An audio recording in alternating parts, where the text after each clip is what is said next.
Let's begin. We start with the first laugh. This is John Mulaney on his mom's ghost story. I've never seen a ghost, by the way. I asked my mom if she'd ever seen a ghost. That's where we're at conversation-wise in our relationship as a mother and son. Because I'm 35 and I don't have any children to talk about. And she doesn't understand my career. So I was home for Christmas and we were just eating Triscuits in silence. And I was staring at the floor and I was like, well, here goes nothing. You ever seen a ghost? And my mom said, yes. Which is the best answer. She said, I never told you this before, but our house when you were growing up was haunted. I said, say more right now. She said, outside you and your brother's room, I used to see the ghost of a little girl in a Victorian nightgown. And then she would walk down the hallway, and then she would evaporate. And then my dad said, let's change the subject. And I think he was just doing that dad thing of like, this is a weird topic, and I want to talk about a book I read about World War II. But the way it came off was that he definitely killed that little girl. It is time for the topic bucket. It is Monday. We reach into the topic bucket. And what are we going to talk about? The bucket decides.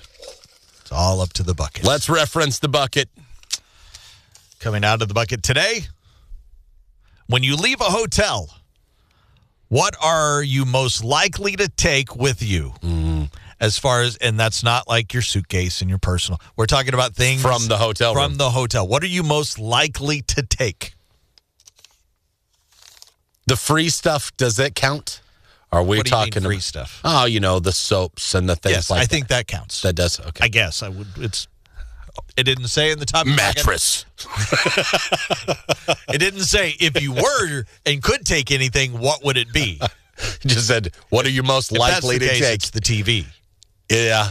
I don't think so. I think I would take the mattress. Well, it depends on the hotel. Some of them are so good. If the mattress, I don't care if 500 people have slept on that mattress and they've done nasty things on it. I don't care. I don't think I would care. They're so good, and it's actually more valuable than that TV on the wall. Because even if they're a big TV, you can get that cheaper than you could buy that really good mattress. Yes. Now, I will typically, some hotels, not taking the mattress. No, I'm not saying every hotel, but the typical free stuff. What is the one item that you would take? I don't really want any of that junk, to be honest with you. I haven't taken any of that stuff in quite a while. Used to, I would have grabbed the shampoo and conditioner, at least. But honestly, I just leave it behind anymore. I typically, if I had to pick the most common thing I would take, is probably the lotion. Okay. Because usually it's smelly, and then I give it to my daughter. Okay. But I also take the little hand soaps. Yeah, that's fine. Because then I'll use them in my bathroom. You can use them in your bathroom. I get it. Because I'm cheap. If they're like specially shaped or whatever, I stayed at the Peabody in Memphis. Theirs are shaped like ducks. So I brought those home for my daughters and my wife. Like, hey, look, little duck soaps. And they thought that was cool. Otherwise, if it's just a standard bar of soap, I'm not even grabbing it. I'm grabbing all of it. It's because it's free and you're taking it. And I'm cheap, yep. I'd grab the mattress if I could. The right mattress, I would. I don't care how many people and what they've done on it. I'm taking it. Because there's some mattresses out there at some hotels that are amazing. You sleep so good. All right. Another one. What liquor has traumatized you? Oh, vodka. Peach schnapps. I like peach schnapps. It's so funny. Peach schnapps. Yeah. Makes sense, though. I basically drank as a teenager a whole bottle of peach schnapps. And got sick. Oh, yeah. And it ruined peach cobbler and all the yummy things like that for me for the rest of my life. I have a buddy who's that way about peppermint schnapps. Yeah, Same thing. You know what the solution is? Peach cobbler is amazing. I love peach cobbler. And I can't really eat it anymore. Remember, kids, when you lose the lid to the bottle, the solution isn't, I'll just finish it.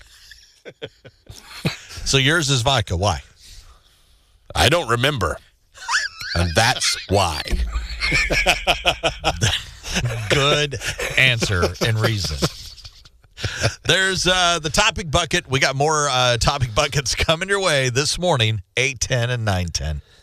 How about some knowledge nuggets? Make me smarter, Chris Purple Haze. People say their childhood years were America's best years, regardless of how old they were. Uh-huh. It's called the reminiscence bump. Yep. Yeah, it's everything about it. We all do this. We all just glamorize it, I suppose. I think so. Even, you know what a lot of it is? You're a kid. You don't have any worries. Of course, the decade when you were a kid seemed awesome. You didn't worry about anything yet. So it was awesome in a way. The first white artist with a rap song on the Billboard R&B chart was Mel Brooks in 1982. It was a comedy rap called It's Good to Be the King. It was based off his movie History of the World, Part 1. That's great. Mel Brooks deserves every accolade he's ever gotten, if you ask me. Same. Chick-fil-A launched in 1946, but it was called the Dwarf Grill. Before that, it changed its name to Chick-fil-A in 1961. I've been there. The Dwarf Grill? Yep. It's got like a little tiny door in the that was part of the deal, I think. But when I went, this has been 25 years. It was a very long time now. They still had like the old menus and things like that still up on the wall and things. So they kept as much of the heritage of it as you can. Very cool. Yeah. There used to be a second Madison Square Garden in Queens. Oh. But they tore it down during World War II to make room for an Army mail depot. Huh. Interesting. Couldn't have just used the building that was there? Guess not. You'd think that would have made a pretty good mail depot. I would think. Okay. Dick only became short for Richard because nicknames that rhymed were popular in the 1200s. So people known as Rick were also called Dick. Right. But all the way back to the 1200s? Yes. Nobody calls anybody that anymore. No. Well, they do, but not for those reasons. Not because he's a Richard. There's your knowledge nuggets. Are you ready, kids? Ha! What a dumbass. Dumbass. What the hell's your problem, you dumbass? What a dumbass. Great moment there, dumbass. 3 recreational fishers have been fined a combined $11,600 Wow. after being caught illegally over-harvesting sea cucumbers at Willow Point Beach in Campbell River, British Columbia. There were like a sea cucumber limit, I guess. Apparently so. Officers from the Fisheries and Oceans Canada. Uh-huh. The Canadian game wardens, Basically. let's call them. Spotted the men trying to dump a bucket into the water. When they approached, they found 43 giant red and orange sea cucumbers. 7 over the daily limit of 12 per person. There is a daily limit. You can harvest however many a day. One man also had more sea cucumbers and sea urchin stashed in his vehicle. And sure enough, officers found an undetermined amount of what appeared to be sea cucumbers and processed sea urchin.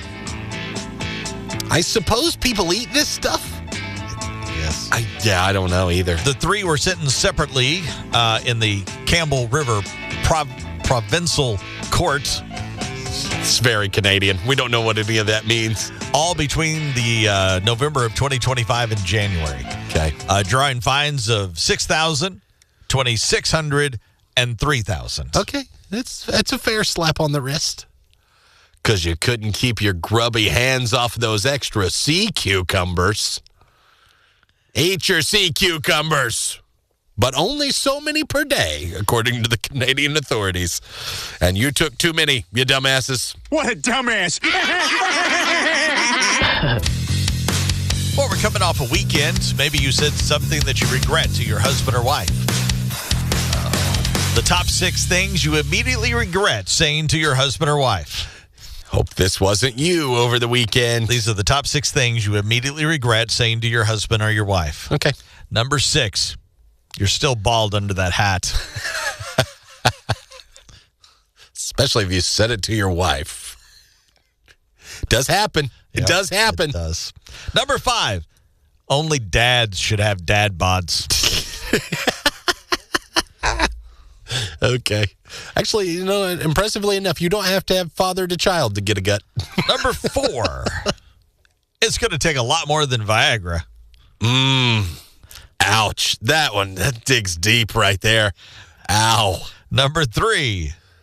Would you like a treadmill for our anniversary? Doesn't matter which side is saying that. It's bad. Number 2. I wonder what my ex is doing right now. Those are inside thoughts. You don't say them outside. Yeah. Top 6 things you immediately regret saying to your husband or wife. Number 1, it's not the dress that makes you look fat. Ouch. There's your top 6 list today. All right, time to get into the topic bucket here on a Monday. We do it 6:10, 8:10, 9:10. Topic bucket. The bucket decides what we talk about. All right. This is more of, I think they're trying to justify themselves, I think, here. Okay. Do you think it's a mental disorder to not be able to enjoy something unless you're getting it on sale or at a discount? Are they calling you out? I don't know. We did earlier talk about me being cheap. And I know you, me too. I'm not in. Yeah. I think we get more joy out of getting a deal, or you want to think you did at least. Is it a mental disorder to you not be able to enjoy the thing you're buying unless you're getting a deal or a discount? Like you can't enjoy it unless you get a discount. Yes.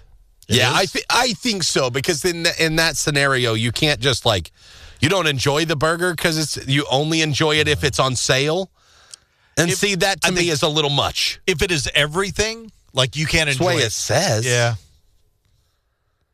So, yes, if it's everything, yes, that's a problem. That's a mental thing. I get it. Yeah. If it is everything, like a burger. But I'm I don't know. Did I pay full price for these jeans? Do I not like them because I paid full price for them? I don't think so. Now, I typically, most things I buy are always on sale or a discount. You won't buy anything if it's not on sale. Like a burger, I would.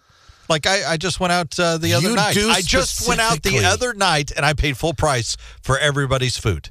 I bought the meal for everybody. That was a celebration, and you told me it was. I know, but I didn't go, I'm going to only buy the specials that are on discounted price. That's fair. We all bought what we wanted. But you very much. And I also didn't put a limit on anything. I didn't say, well, you can only have one thing of this. Do you do that when you take other people to dinner?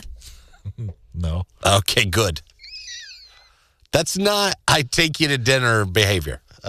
You don't go, I'm going to treat everybody to dinner, and then go, but you can only order. I'll only pay for one drink. The way you said it made me think maybe you do that sometimes.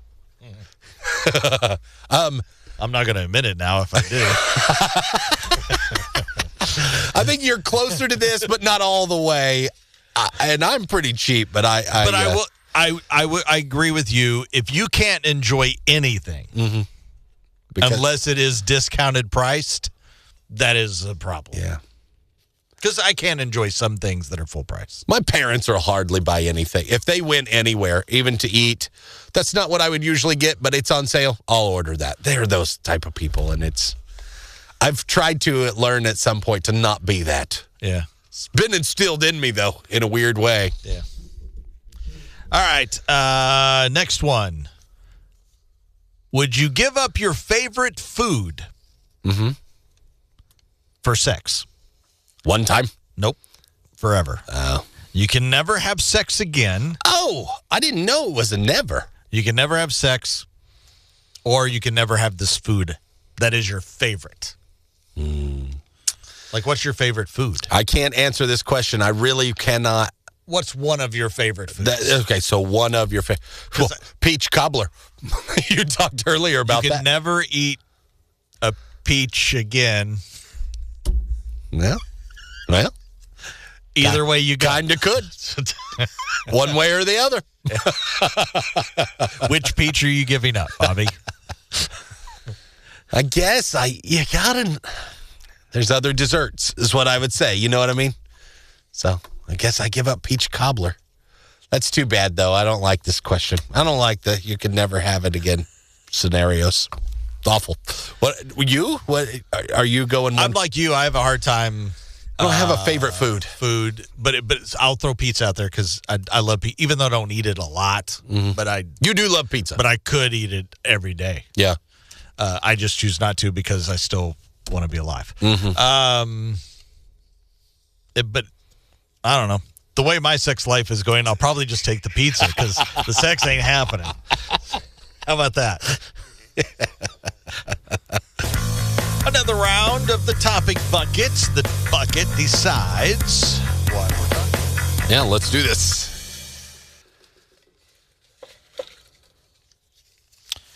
All right. Would you rather go out to dinner with a loud talker or a quiet talker? So somebody that's overly super loud or somebody that's super quiet? I don't. Boy, that's a tough one. I'm loud, so I'll just say a loud talker. I don't think I hear well enough to do the real soft talker person. I would prefer the quiet talker, but I would be afraid that I would constantly be going, Huh? What? It depends on where we're at.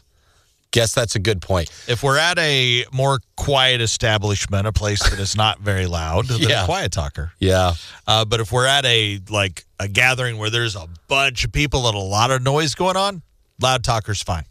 Yeah, if you're in one of those like casual dining restaurants where there's a bunch of crap on the walls and stuff like that, and there's a bar and loud talker. Yeah. Because you cannot hear the soft talker in those places. Nope, you can't. Definitely going with, I'll go, depends on the location. Didn't say I couldn't choose because of that. I guess. All right. It says, are you afraid to eat? It was like two questions. Are you afraid to eat the last piece of cake at a party? And do you judge the person who eats the last piece of cake or pizza or any item at a party? I do not judge. And I think I'm not afraid to take it either if I want it. There's one piece of cake left. I don't think most of the people... Pizza? Would you take the last piece of pizza? Somebody's going to. I suppose if I... Yeah, I would. I would. I've taken the last piece of pizza here. No, that's not a party, but it doesn't bother me. I've done it here because then you can go in and grab it and then leave with nobody knowing who took it. Usually by last piece time, though, things have dwindled. And you also, can probably take it in secrecy. And it has been a while. Yeah, it's not like brand new pizza. Or even if it is, oh, well, then you wiped out a whole pizza or whatever. Yeah. Like a kid birthday party, you want somebody to eat it anyway. Like, I'm not taking home one piece of cake. If we're at the skating rink and we're having the birthday party, anybody want this last, please? Or else I'm going to throw it in the trash. If you say that, I'll eat it. But you wouldn't do it just if it was sitting on the table? If it was sitting on the table, like there's one piece on a table, nobody says a word. Yeah. There's still an hour or two left to go in the festivities. Yeah. I would be afraid to eat that piece of cake or pizza. Yeah. And then whoever comes and eats it, I would judge you because I wanted it. See, that's not right. You can't judge them. Just eat it then. So I'm judging you. It's free cake. That's what it's out there for. You can have it. Unless you've already had 2 or 3 pieces, then that's a little different. I think it's a given that I already have. I'm not thinking about like I've already had 2 other pieces, maybe. And then now you're going back in a third. I'm going to judge you. 3 pieces of cake? Everybody's judging you. Are you ready, kids? Ha! What a dumbass. Dumbass. What the hell's your problem, you dumbass? What a dumbass. Great moment there, dumbass. Plump man with white beard arrested. Santa? 65-year-old owner of Santa's Workshop theme park It is Santa. has been arrested again. Oh, Yeah, everybody knows Santa's been arrested a few times. What did he do? An Oswego County grand jury indicted him on charges attempted to bribe a witness, patronizing a person for prostitution. Oh, my God. And all tied to an incident from last summer. In the off-season, Santa gets wild. Mr. Waterbury, or Burry, has pleaded not guilty. He also separately arrested last January for stalking charges. Whoa. Just delivering presents. It is. He is always watching, they say. That is a little creepy when you think about it. Doing my job. Okay. This is just the latest in a long string of accusations stretching back to the 1990s.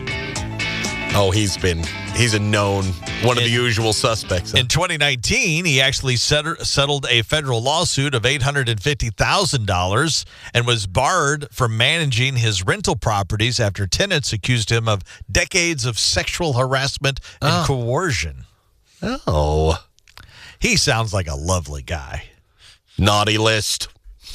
Definitely naughty list. I don't know if you don't get excluded from the naughty list just because you think you're Santa Claus, Mr. Waterbury or whatever your name is. All right. You can't do any of those things. It sounds like you definitely are a naughty lister, you dumbass. What a dumbass. Point of the show, we find out what we learned on the show today. Bobby, what did you learn? The peaches are ruined for you. Yes. Peach schnapps. It was the bad one. There's always some kind that gets one of us. And then you can't do it anymore, I guess. No. That's not exactly true because mine's vodka, but I still have drink it again. I'm just smarter than I used to be. I definitely can't drink peach schnapps. You can't drink a drink of it now? No. I can't even eat really peach foods. That is sad. Peaches are delicious. What did you learn today? I learned you will eat the last piece of cake at a party. Damn right I will. And not have any hesitation about it whatsoever. You think the person that bought that cake's like, I hope nobody eats the last piece? Maybe they were hoping to have one saved for the next day. Ooh, there's only one piece left. That'll be great for a dessert later. Once everything calms down, smoke a little, and then I can have that piece of cake. Yeah, maybe. No, you can't have it because I ate it. What do you think I did to want that piece of cake at your kid's birthday party? I showed up. I deserved it. I smoked a little out in the parking lot. Ooh, cake. I will eat 3 of these. Let's share one more laugh. What do we have? Juston McKinney on making poverty pops as a kid. Every crowd, there's always a percentage of you out there that had it really good growing up, right? Parents bought you everything, spoiled you. Rich kids, you know who you are. I'll find you. Because I didn't have it like that, but I had the, friends that did. I'd go to my friend's house in the summertime. This would get me.